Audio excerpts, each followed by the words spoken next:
Not all stories are told in daylight. Here we tell you the stories they warn you not to repeat, and the ones they pray aren't true.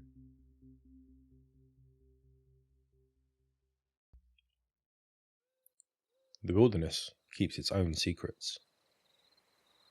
Ask any ranger and they'll tell you that most nights are quiet. Just wind in the trees, animals moving through brush, the normal sounds of a living forest. But every so often, something slips through those cracks in the routine. Something they don't write down in the logbooks. These are the stories from those nights, the ones you won't find in training manuals or safety briefings.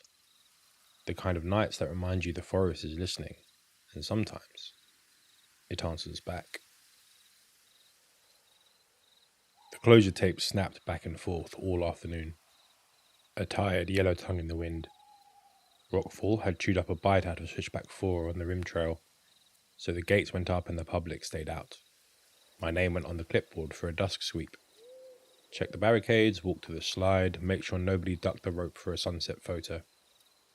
The truck grumbled onto a dirt pullout and died quiet. Cold had crept in all day, the kind that sits in the shadow of stone and never leaves.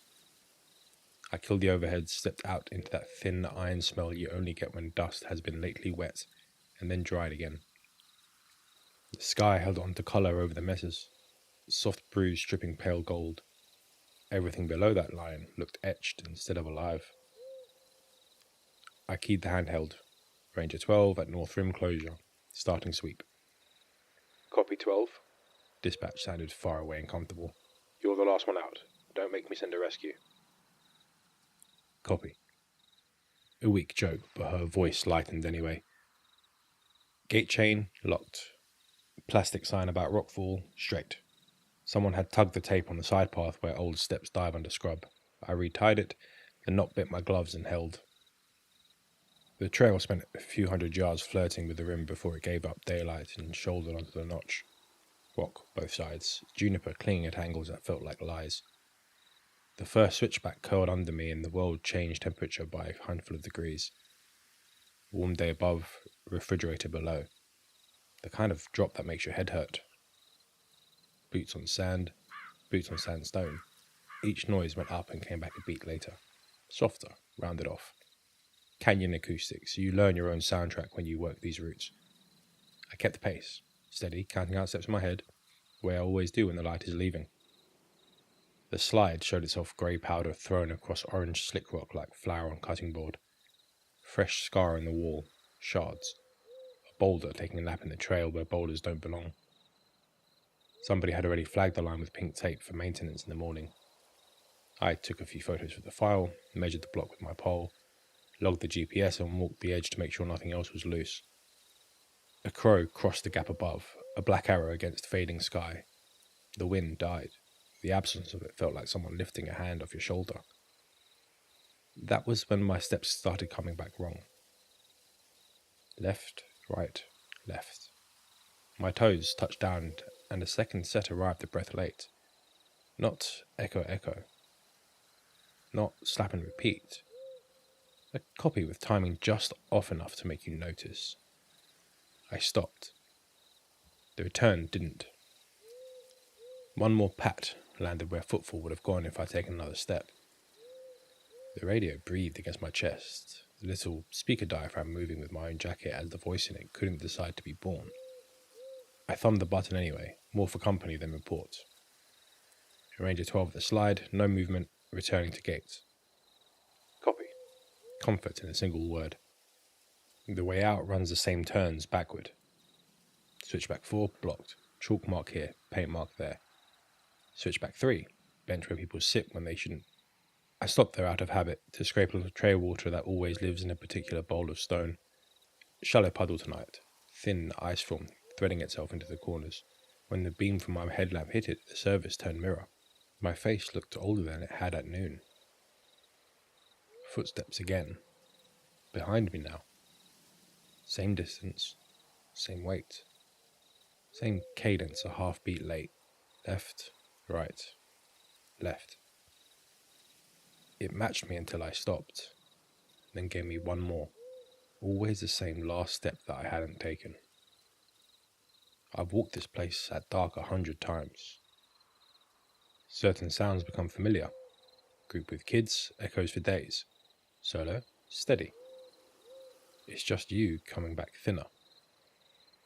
I tried mundane at first because that's the only way anything ever stays ordinary.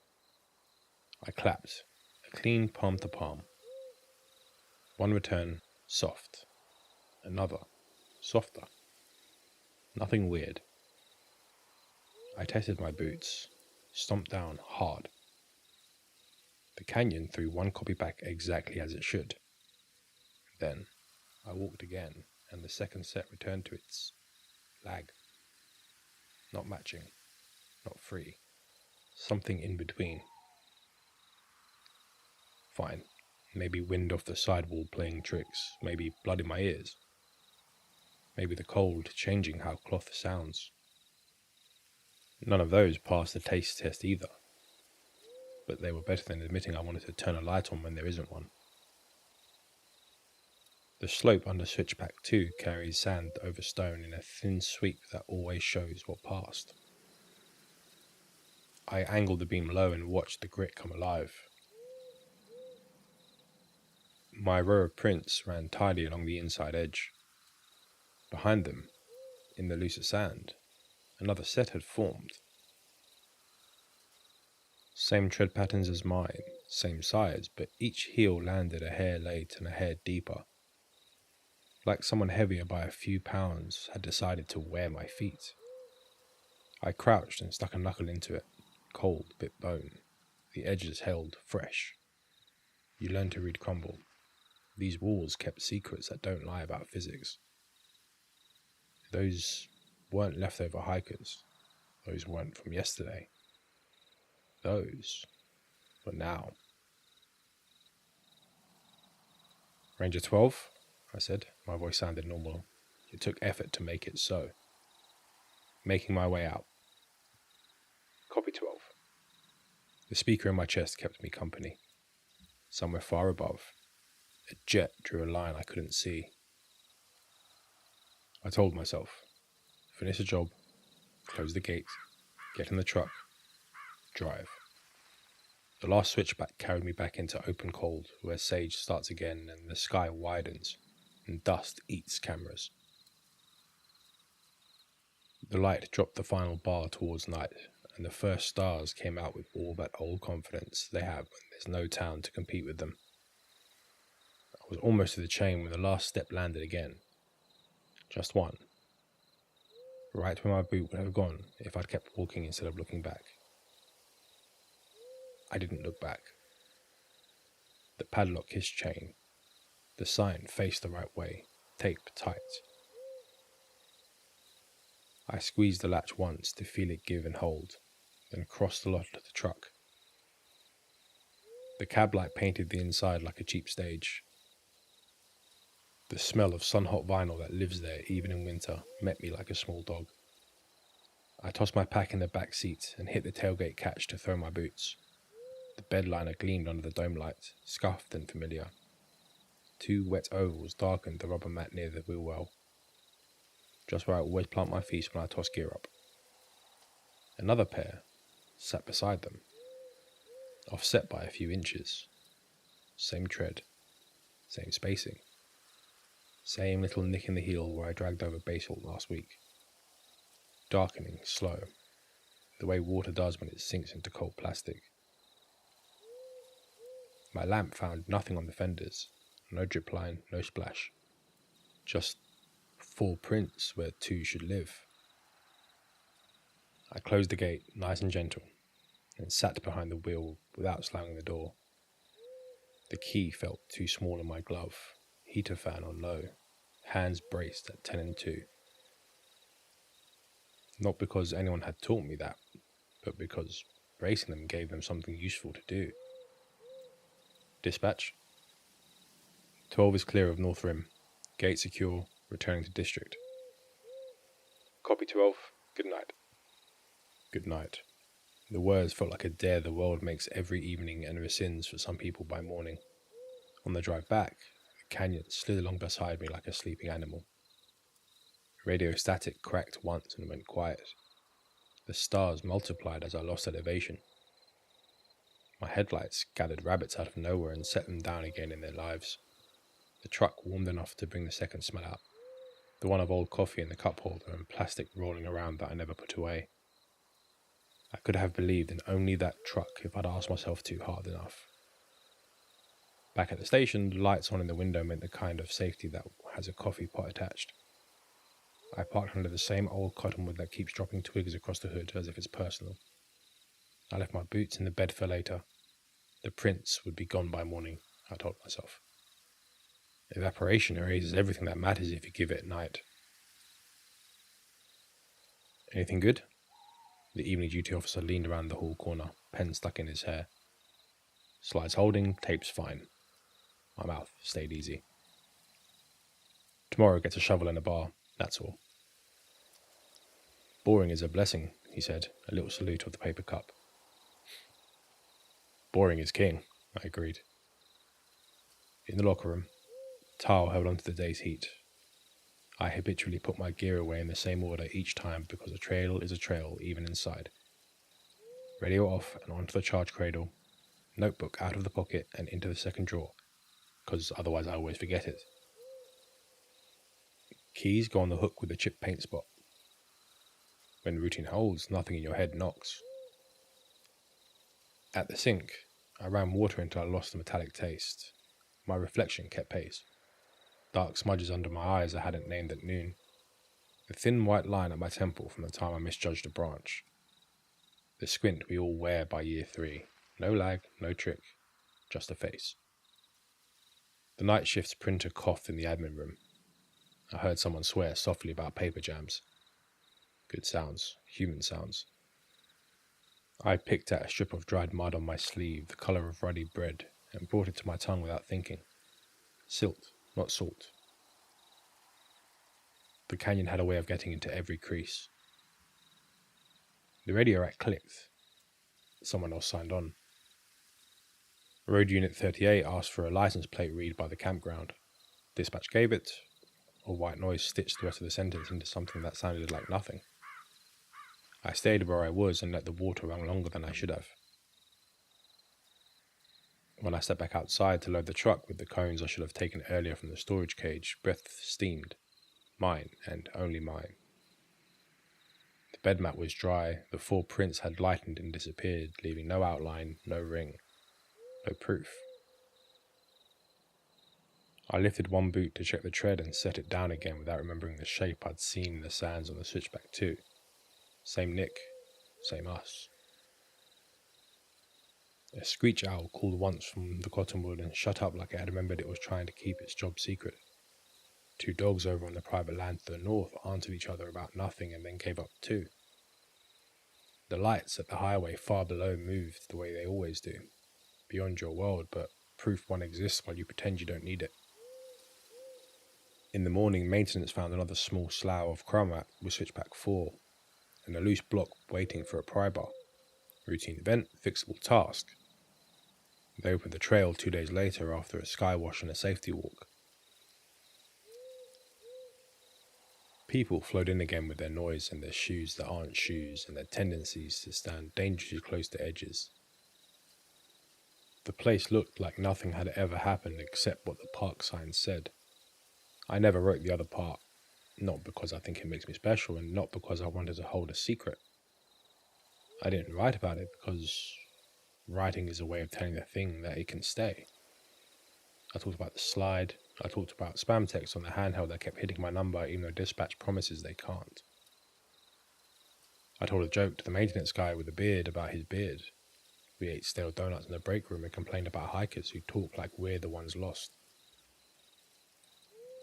If you stand at that bench on switchback 3 and clap, the canyon sends you back a polite copy. If you stomp, the rock answers once and stops. That's how this place has always been.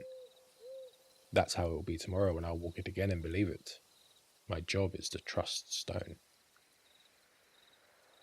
Sometimes, though, last step lands where yours would have gone if you let it. If you're up there at dusk and you hear it, keep walking. Don't give the last move. Don't pause to see if it follows when you stop. Let the gate catch and give. Let the truck's cab light pretend it's enough sun to live by. Drive home heavy and make coffee you don't need and tell nobody. And if you do look into the bed and see dark ovals where there shouldn't be any, close the gate, nice and gentle. Put your key in the ignition with both hands, like you're teaching yourself a task from scratch. Think about nothing except miles. The canyon takes sounds and gives them back how it wants. It's not my place to argue with geology. I'm a name on a clipboard and a pair of prints in sand that blew flat by morning. I'll walk it again because that's what we do. Someone will stand where the bench lives and try to take a photo of themselves with the valley, and the light will make an ordinary day look holy. And I'll remind them to stay by the rail. They will, for 20 minutes. They'll forget because that's what people do. I'll tie the tape again when it loosens. Rocks will fall when they choose. If you ever walk a closed trail at last light and the air goes cold in a place it shouldn't, don't count your steps out loud. You don't need to share your rhythm with anything that listens. Lock the gate, turn the key, and go home.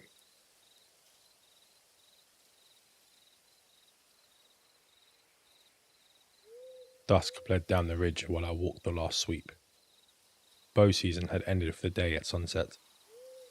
Anything after that in our boundary is trespass and a ticket. The lot at Laurel Gap was empty. No trucks, nose out on the gravel. No tire heat in the dust. Still, the air had that held breath feeling these woods wear when somebody's planning to be where they shouldn't. Leaves gleamed in the low light like oiled leather. Hemlock trunks took the last of the colour and swallowed it whole. I pulled the gate chain, checked the padlock, stepped over and started down the service path. The slope pitched quick into a hollow that keeps cold even in August. Tonight it felt close enough to touch with the inside of your mouth. Damp, metallic, the smell of leaf mould and creek stone. The handheld rode quiet on my chest. I called in anyway. Unit 22 at Laurel Gap, night sweep, no vehicles present. Copy 22. Dispatch said, the radio making her sound like she was speaking from the inside of a jar. You're clear. Ping if you make contact. The first 100 yards drops you into a laurel so thick you learn to push with your forearm, not your hand. The path snakes around a blowdown that's been here for 2 winters. Every crew promises to cut it, and every crew forgets. I stopped at the scrape where the corn shows up sometimes. The ground here was churned to paste, kernels stamped into mud. Somebody had baited recently. Illegal, inside the park. I slid a small trail camera out of my pack, strapped it to the maple at knee height, angled it at the access line where boots would pass it if they came back to check their setup. Lens clean, sensor test blink, card seated. Time synced to my watch. All the boring parts that keep good evidence from being a story later. A rattle clacked up slope. Buck fight in miniature. Another antlet from the opposite side too fast to belong to 2 real deer that far apart. The sound died so neatly it felt cut with scissors. Poachers, I said to nobody. Saying it out loud moves the fear into a box with paperwork and fines. Humans I can handle. I stepped deeper into the hollow. The creek there is shallow and slow, only a couple of inches most days, but it carries sound like wire in the dark. A bleat call squealed once and quit. Ow, then nothing. He stood at the edge of sight where the laurel gives back to hardwood. Not a monster, just a deer. 8-point by the look. Neck thick with rut, body long. The headlamp on my cap sent a bar of light across the trunks. His eyes caught it and held, pupils blown wide, the usual green gold. He didn't blink. He didn't flag. He didn't do anything except watch. I angled the lamp down. I don't like to blind animals if I don't have to. Makes them make bad choices. I clapped once, sharp. Hey, move on. He didn't. His ears didn't flick. Gnats hallowed the beam and drifted past his face like he was cut out of a picture and glued back in wrong. I stepped towards him, measured, not aggressive. He lifted a foreleg and placed it like a hand would plate itself. Careful. deliberate, no scuff. The joint bent, not the way a deer's does, but as if the bones inside didn't agree on which direction to hinge. The motion crawled under my skin in a way I can't name, not fast, not threatening, just wrong. I pushed air slow out of my nose and let the hammer of my breath settle. Easy, I said. Out of habit more than to him. Another step. His head turned to follow, and kept turning. Deer have a range. You'll learn it without measuring. This turn moved past that by a tick. Chin never lifted to scent. Ears never set into that alert triangle. No steam from the muzzle, even though my own breath smoked in the cold. The muscles in his neck didn't ripple under the hide the way living animals readjust their own weight. It looked like someone had taught the body how to draw a deer, and the lesson hadn't stuck.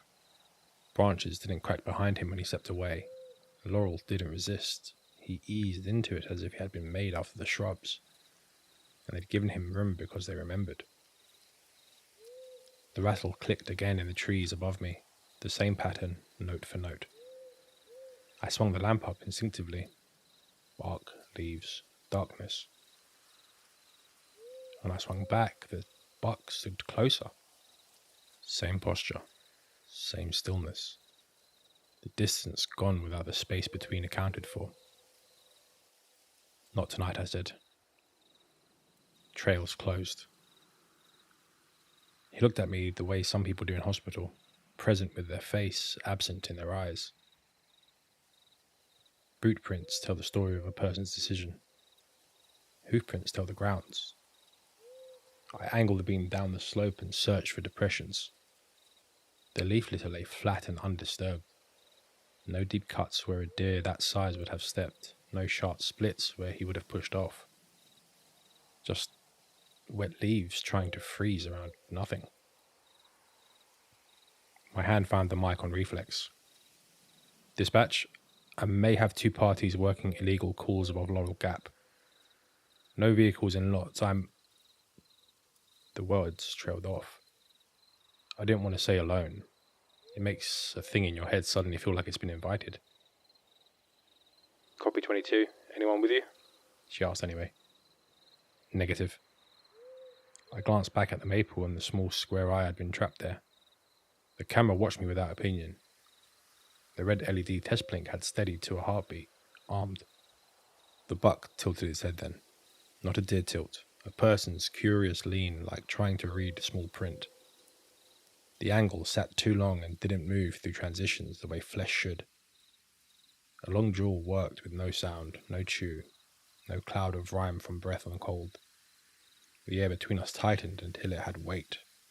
I didn't want to push my light into its eyes if I could help it, but this needed a push. I raised the beam, full into the face. The glow stayed. Not a flash of tapedom, and then blink and a shy turn, but a steady shine that looked like the light had been swallowed and was coming back through glass. His pupils didn't pinch. The beam tracked his head and the glow rode it like it lived there. Move on, I said. I brought my boot down hard, not towards him, towards the space between, a sound for him to choose against. But he didn't flinch. He didn't decide anything. He was a picture of a decision with the verbs missing.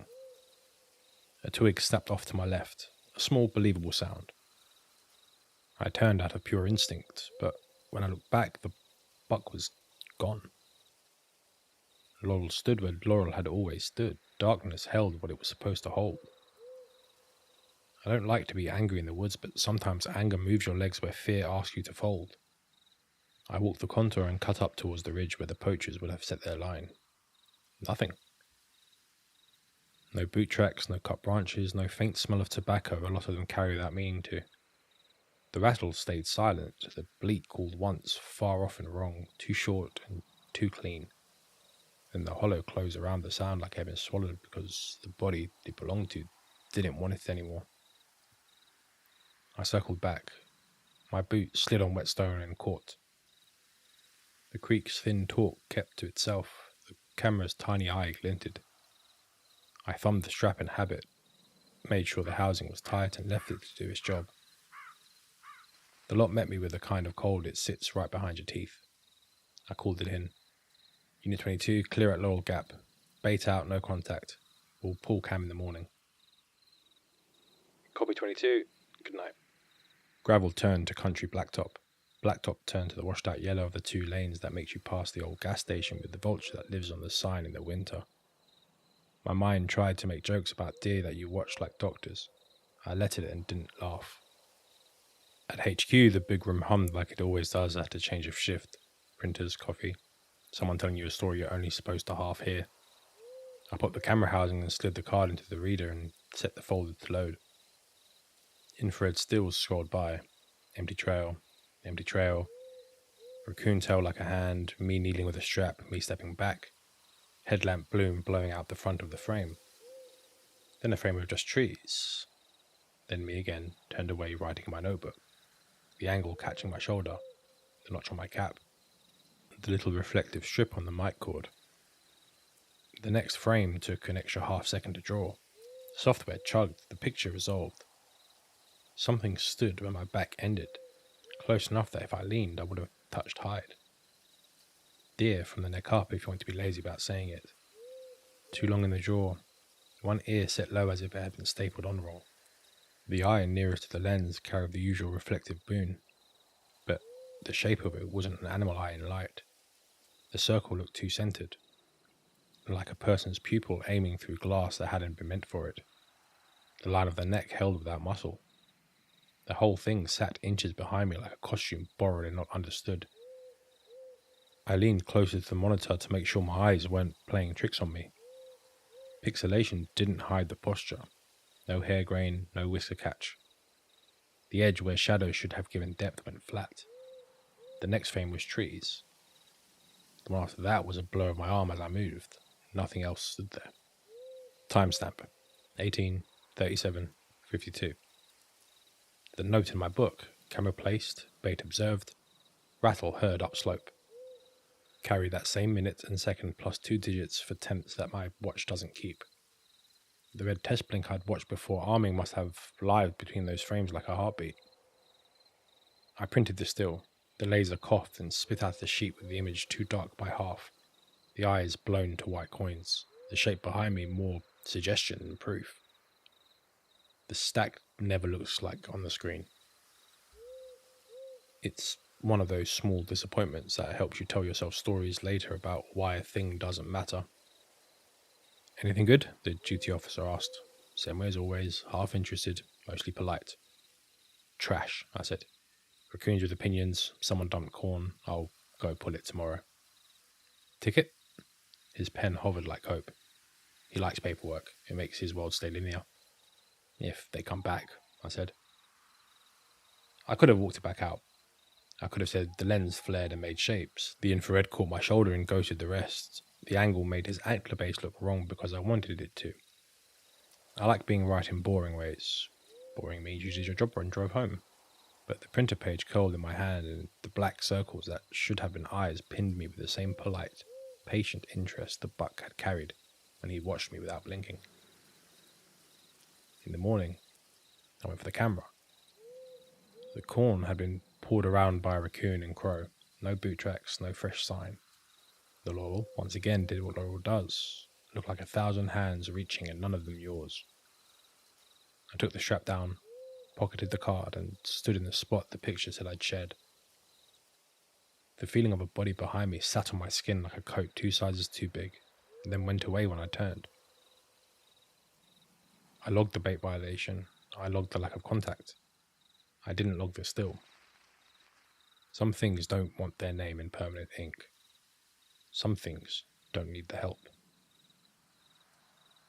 If you work long enough where the ridges quilt together and hollows hold their own weather, you start collecting tiny rules that never make it into manuals.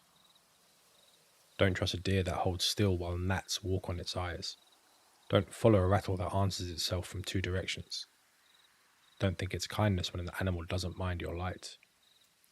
Most nights, the only calls after hours are people who forgot the gate time and want us to wait. Most deer look like deer and move like deer, and vanish like deer when your foot brushes a stick. When that stops being true, go home. I still carry the print to this day. The paper is wrinkled now, the black's gone a little grey, the eye bloom less bright. If you hold it at arm's length and unfocus, it looks like a trick of the lens and a ranger with bad posture. If you put it too close, you smell the toner and forget what you're looking at.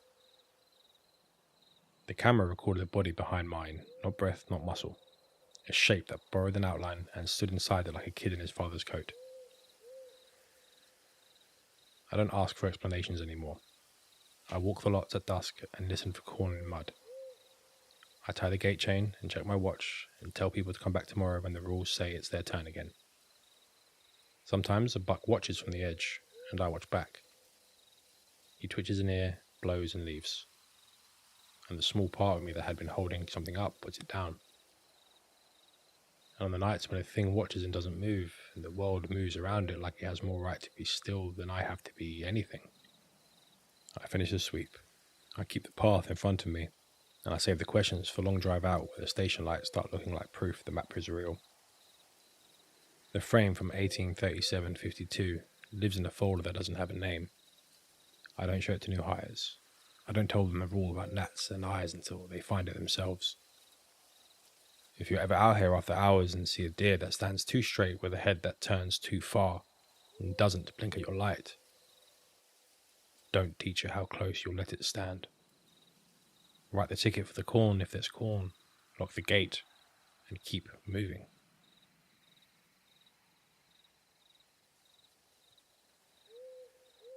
For 5 years, I was a fire lookout in the deepest parts of the Sierra Nevada.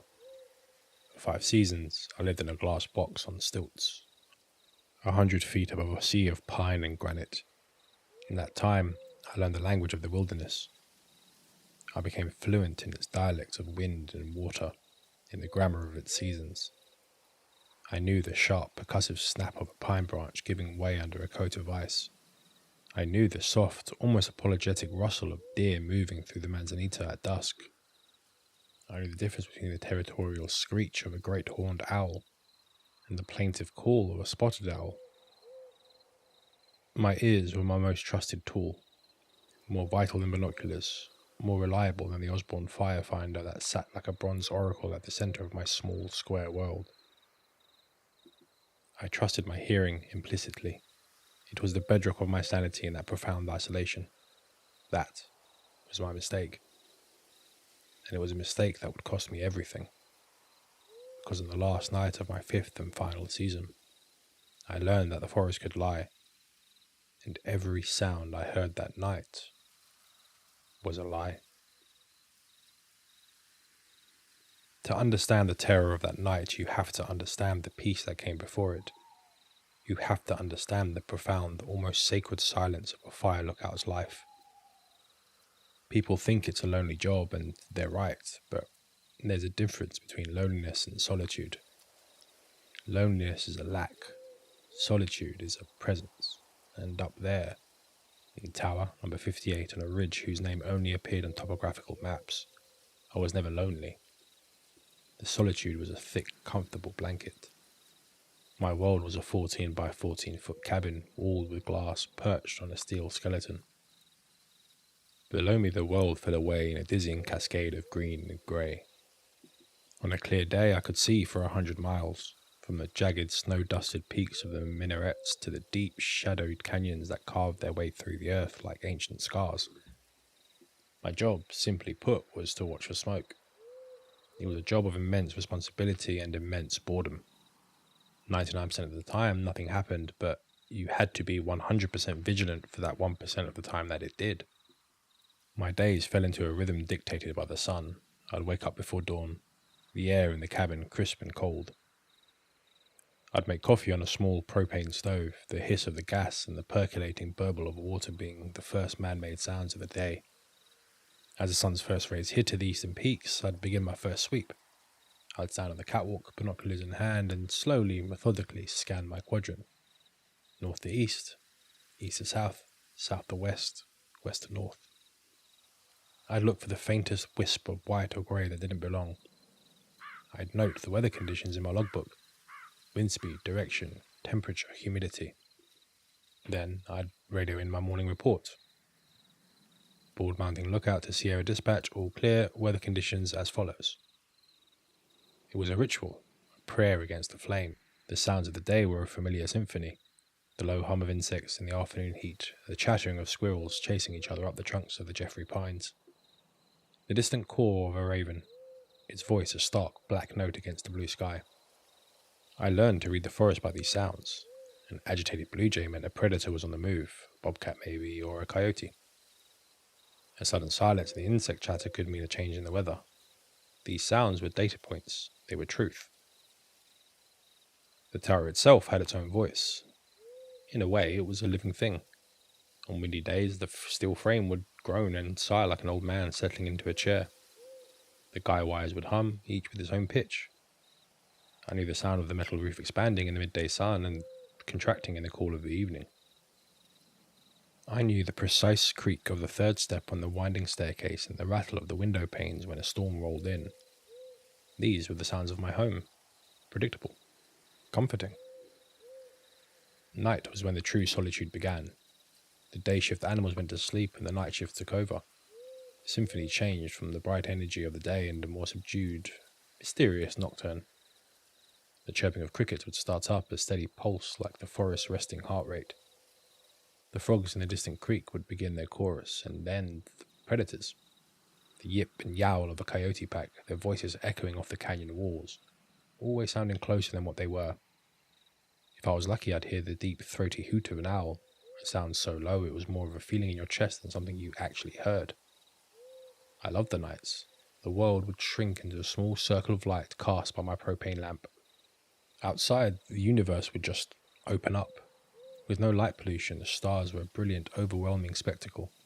The Milky Way was a thick, shimmering river of light. I'd spend hours just staring up at them, feeling both infinitely small and connected to everything. I was a professional. For 5 years in the tower, I had made me part of the mountain. I wasn't just observing the wilderness, I was a component of it. I wasn't prone to flights of fancy, I didn't believe in ghosts or monsters. The forest was governed by rules. A sound had a source. An effect had a cause. I'd investigated strange lights that turned out to be campers with powerful flashlights. I'd tracked down odd smells that were nothing more than a decomposing deer. I was a man of logic and observation. I had to be. My life and the life of the forest depended on it. The final night began like any other. It was late September, the tail end of the fire season. The air was getting sharp. Clean edge of autumn. The days were shorter, the nights were longer and colder. I was due to pack up and head down the mountain in 2 days. I was already dreaming of a hot shower, a meal I didn't have to cook myself, a conversation that wasn't spoken into a radio. I ate my dinner, canned stew heated on the stove, and watched the sunset paint the sky in strokes of orange and purple. I did my evening sweep, a final check before darkness fell. Nothing. The forest was calm, so I radioed in my final report. Bald Mountain to Sierra Dispatch. All clear. Signing off for the night unless there's activity. Copy that, Bull Mountain. Have a quiet one. We'll talk to you in the morning. Came the familiar stackety voice of the night dispatch. So I turned off the main radio, leaving only the emergency receiver, which was standard procedure. I lit my lamp and sat down with a well-worn paperback and a mug of tea. The wind was calm. The tower was silent except for the gentle hiss of the lamp. Outside, the crickets began their nightly song. Everything was exactly as it should be. The perfect, ordinary end to a perfect, ordinary day. But the first lie came at 9:17 p.m. I know the exact time because I just glanced at my watch. It was the sound of a footstep. It wasn't a loud sound, it was subtle, right on the edge of hearing. The distinct sound of a heavy, single boot landing on gravel. I'd spread a small patch of gravel at the base of the tower to keep the weeds down, and the sound was unmistakable. It had weight, intention. My first thought was a hiker. It was late, but not impossibly so. Sometimes people misjudge the trails and got caught up after dark. The tower was a beacon, so it wasn't uncommon for lost hikers to show up. I felt a familiar slight annoyance mixed with a sense of duty. I put my book down, walked to the north-facing window and shined my high-powered flashlight into the blackness. Nothing. The gravel patch was empty. The surrounding trees were still. No one was there. I scanned the tree line, moving the beam back and forth, No flicker of a headlamp, no "hello?" shout up at the tower. I killed the light and just listened. The crickets were still chirping, but the wind was absent. There was no second footstep. I stood there for a full 5 minutes, listening. The silence was complete, broken only by the familiar sounds of the night. It must have been a rockfall, I told myself. Maybe a big pine cone heavy with sap. My mind, trained to find logical explanations, offered up a dozen possibilities, but none of them felt right. A rockfall clatters and tumbles, a pine cone thuds. This was the clean, deliberate sound of a footstep. The sound of weight being placed and then held. I shook my head. 5 years up here, maybe I was getting punchy, ready for the season to be over. Hearing things, it happens. The isolation can play tricks on your mind. The brain starts to create stimuli where there are none. I went back to my chair but couldn't focus on my book. Every sense was on high alert. I was listening, not just hearing, but intensely listening. The ordinary sounds of the night now seemed different, thinner. The silence between them felt deeper, heavier. An hour passed. The tension in my shoulders began to ease. It was a pine cone. Had to be. I was just tired. 2 more days. Then came the second lie. It was a bird call. Specifically, a Stella Jay. A loud, scolding, raucous call. Stella Jays are everywhere in the Sierras, but they are diurnal. They don't call out at 10:30 at night. They just don't. The call came from the west, close to the tower. It wasn't a single call. It was a frantic, agitated series of squawks, exactly like a jay that has spotted a threat. My blood ran cold. Again, I was at the window, peering into the darkness.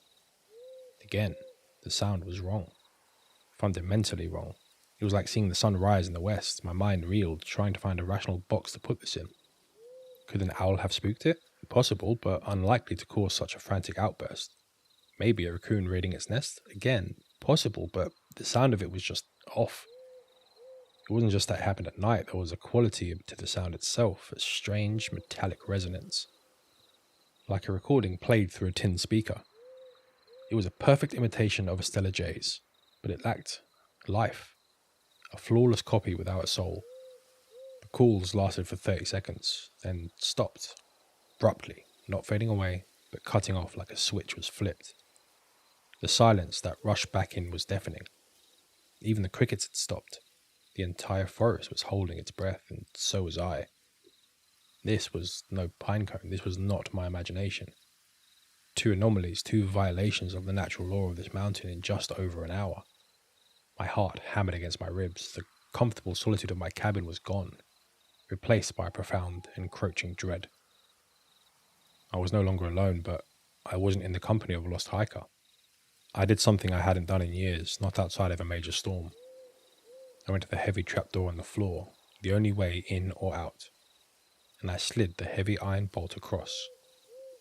It was a loud, definitive sound in the stillness, a clang of finality, a statement. You're not welcome here.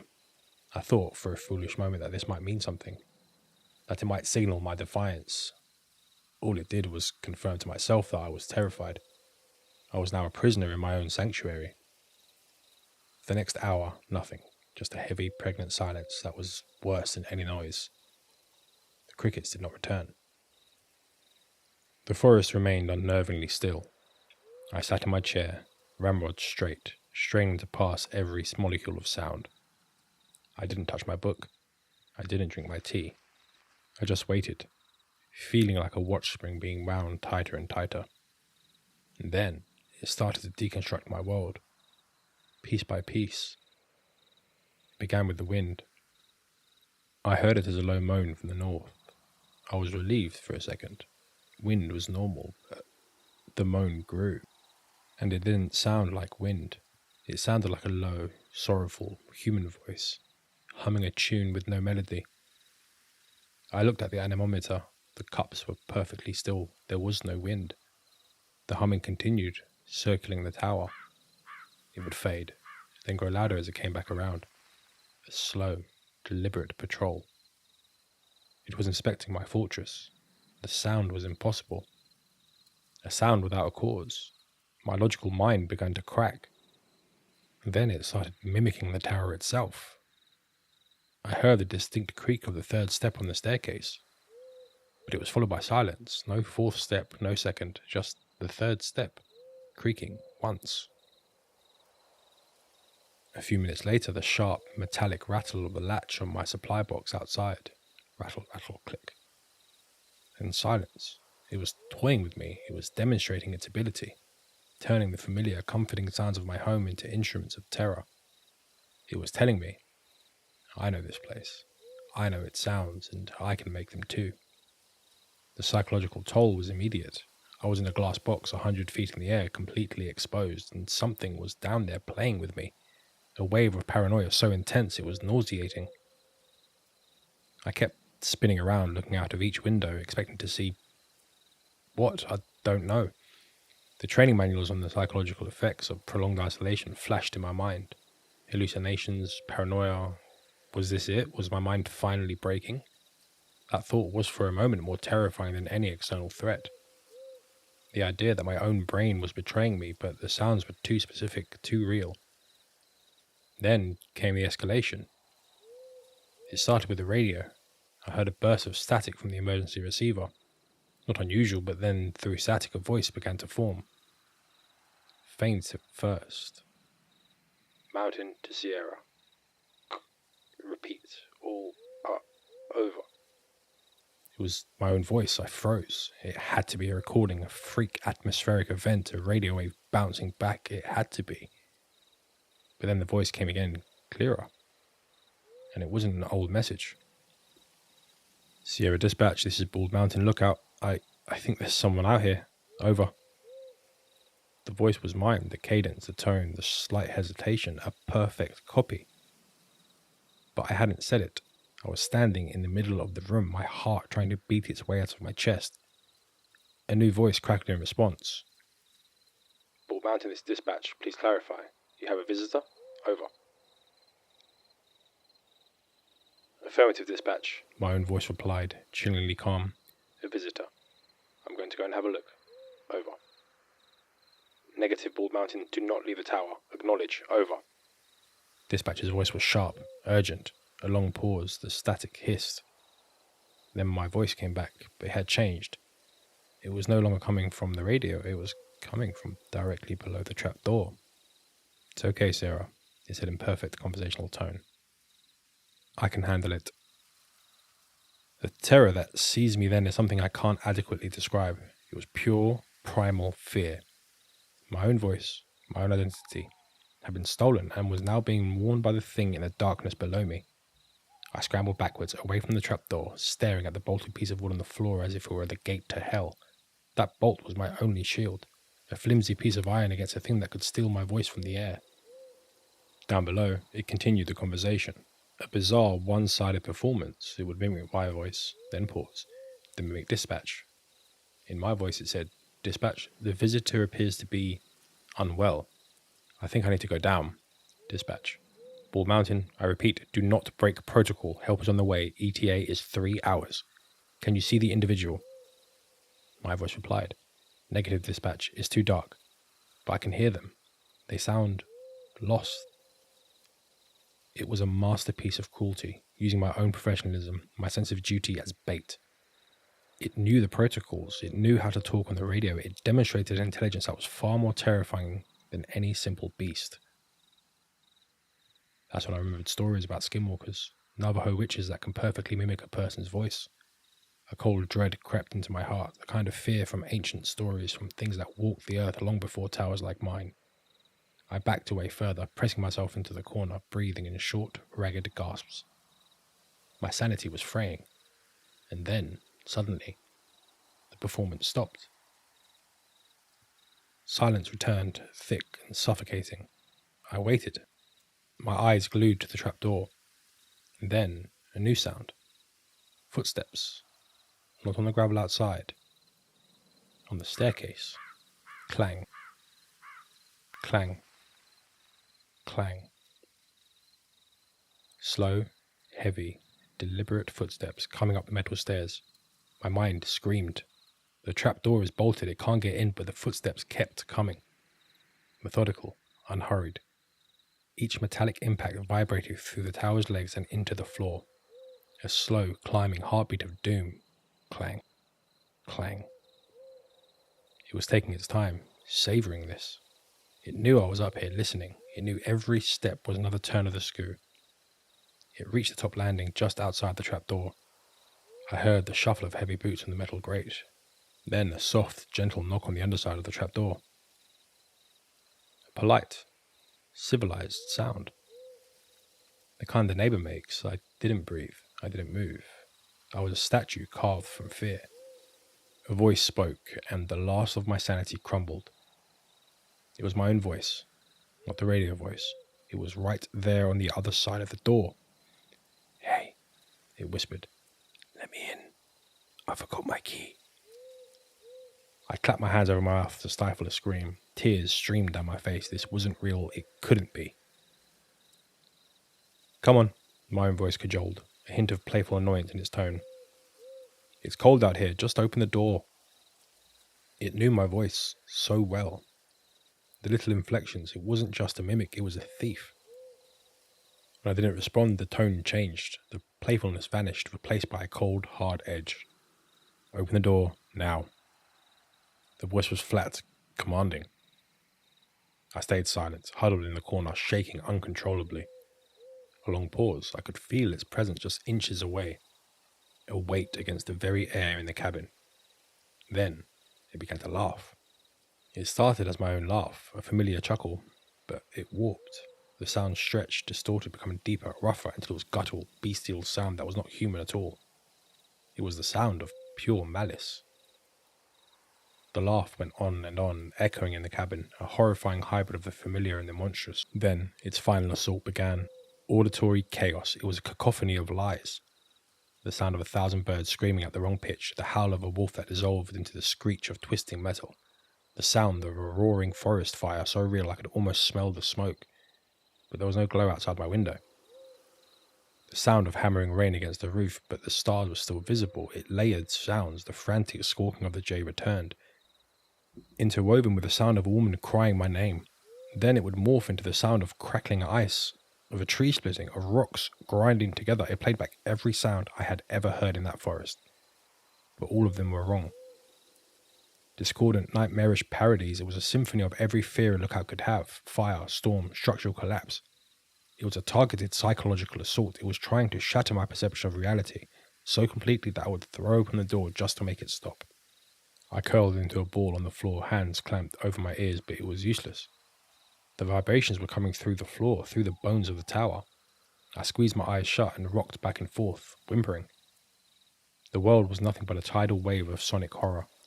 It felt like it went on for hours. My mind retreated to a small, dark place, a tiny kernel of consciousness that just endured.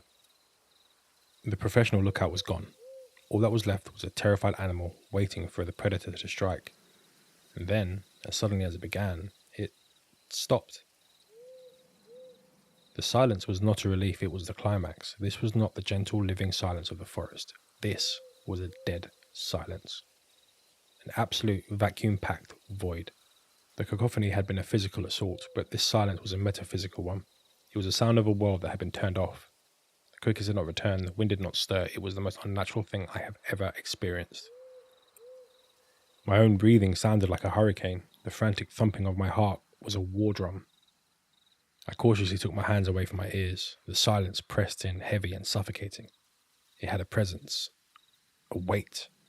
I knew with certainty that transcended logic that it was still there. Right outside the trapdoor, it had stopped the noise because the noise was no longer necessary.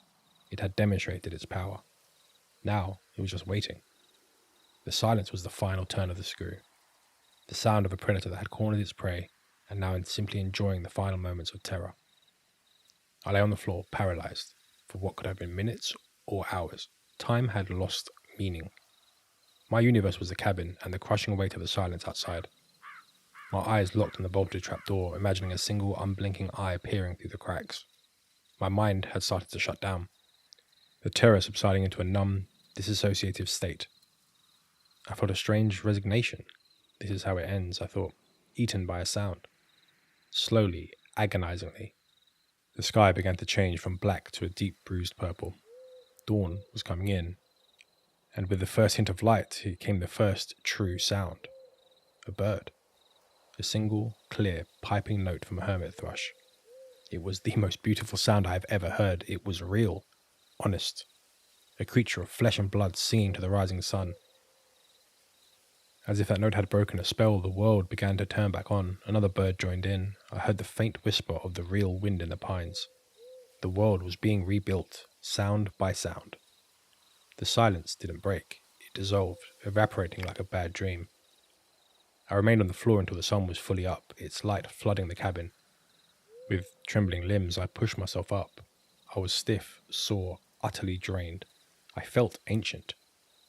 I walked to the trapdoor, my heart still pounding, and stared at the bolt. My hand shook as I drew it back. The sound was loud, obscene in the memory of the night's silence. I lifted the trapdoor. Cool air wafted up, smelling of pine and damp earth. I looked down the staircase. Empty. I descended, my feet unsteady. I checked every step, every landing. Nothing. I stepped onto the gravel patch at the bottom. It was undisturbed. No footprints but my own from the day before. No sign that anything had been there. It was as if the entire night had been a hallucination. A fever dream brought on by solitude and exhaustion. But I knew it wasn't. I knew because of the silence. And I knew because of the single thing I found at the base of the tower. Lying in the center of the gravel was a single black feather. A raven's feather. The quill was snapped cleanly in half, as if by design. A marker. A message? A calling card. The sight of that feather so black against the grey gravel confirmed the reality of the night in a way no footprint could. I didn't pack. I didn't radio my morning report. I left my book, my mug, my logbook, everything. I walked to my truck, got in, and drove away. I didn't look back. I drove for 6 hours, all the way to the city, the radio off, the windows up, in a silence of my own making. I never went back. That was 15 years ago. I live in a city now, a place full of human noise, cars, sirens, music, chatter. I surround myself with it. I can't stand the quiet. The silence is where the memory of that unnatural stillness waits for me. I never told anyone the full story. Who would believe me? They'd say it was the isolation. A breakdown? Maybe it was. Maybe my mind simply broke under the strain of that profound solitude and fabricated a monster out of sound. I've told myself that 1,000 times, but I don't believe it. The experience broke something in me. It broke my trust in my own senses. My hearing, once my greatest asset, is now a source of constant anxiety. A floorboard creaks upstairs, and my first thought isn't my neighbour's home. It's a flicker of that old terror. I hear a stranger laugh on the street, and if it even sounds remotely like my own, a cold dread washes over me. I can no longer listen to the wind without hearing a voice in it. I can no longer appreciate a bird's song without my brain analysing it, checking it for the soulless quality of a copy. Every sound is suspect. Every silence is a threat. We build our reality on the assumption that sounds are true. The footstep of a loved one, the whisper of the wind, your own voice in an empty room. But what if they're not? What if there are things out there, in the deep, quiet places of the world, that have learnt to lie? What do you do when you can no longer believe what you hear? I don't have the answers. I only have the memory of that night and a question that has followed me ever since. If it could mimic the forest and my voice with such perfection, what other voices has it learned, and who is it talking to now?